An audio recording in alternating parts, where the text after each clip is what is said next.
thong in nang am te le sang dam te ni fa ni thar chung na kan troi a that na do kan hu ter hallelujah hallelujah amen kan sâu vào cho đôi ba lòng hi si câu sung đôi vì quân ác vô phong trừ văn ngày tu kan sẽ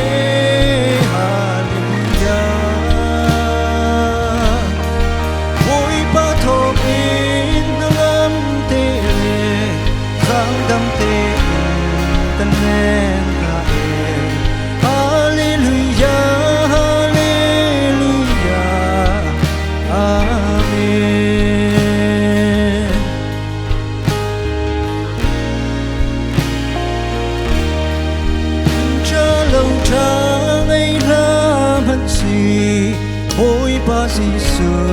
kan ngay a chân kan her bao mi viel te boi pa i a thei i thil pakha te long kan hal boi pa chu kan lei a chân kan cham bao lai lo hoi chabi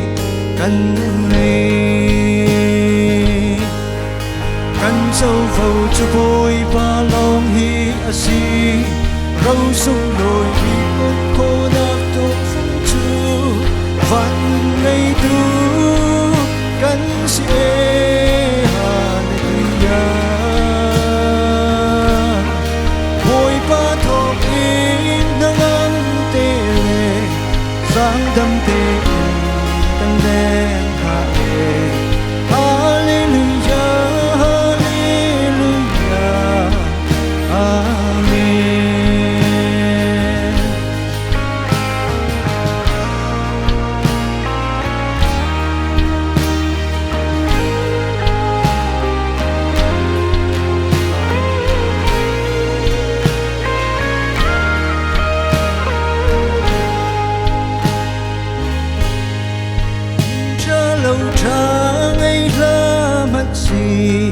ôi ba Giêsu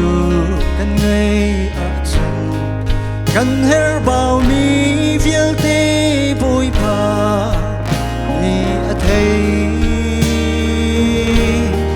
hi til pakha te long kan hal